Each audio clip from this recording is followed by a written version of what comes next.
अस्सलामुअलैकुम वरहमतुल्लाहि वबरकातुहू औज़ुबिल्लाहि मिनश्शैतानिर्रजीम बिस्मिल्लाहिर्रहमानिर्रहीम. డియర్ సిస్టర్స్ అండ్ బ్రదర్స్, మీకు తెలుసా, ఒకసారి దరూద్ చదివితే అల్లాహతాలా మన మీద 10 సార్లు దయ చూపిస్తారు. అంత పవర్ఫుల్ అయిన దరూద్ గురించి ఈరోజు మనం తెలుసుకుందాం. దరూద్ అంటే మన ప్రవక్త గారు హజరత్ మొహమ్మద్ సల్లల్లాహు అలైహి వసల్లం వారి మీద దీవెనలు పంపడం. మనము ఆయనను ప్రేమిస్తున్నాం అని చూపించే ఒక అందమైన మార్గం.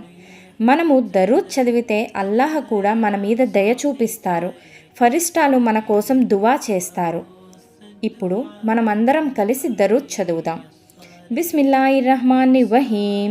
అల్లాహుమా సల్లి అలా మొహమ్మదిన్ వాలా మొహమ్మదిన్ కమా సైతా వాలా ఇబ్రహీమ ఇన్నకా హమీదున్ మజీద్.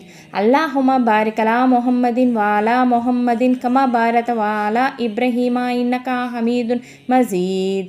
అల్లాహుమా ఉస్తాద్ జమీయుల్ వల్ మూమినీన వల్ మూమినాతు వల్ ముస్లిమీన వల్ ముస్లిమాతు బిరహమ్తిక రహ్మానిర్రహీం.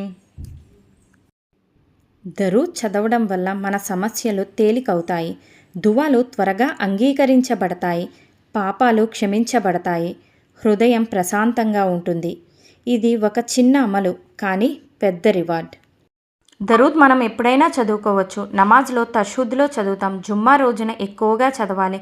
ఉదయం రాత్రులు చదువుకోవాలి. ఏ పనైనా మొదలు పెట్టే ముందు చదువుకోవచ్చు.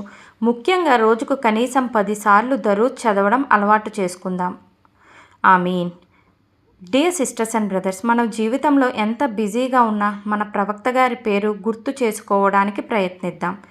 ఈ రోజు నుంచి ఒక చిన్న నిర్ణయం తీసుకుందాం. రోజుకు కనీసం 10 దరూద్ చదువుదాం.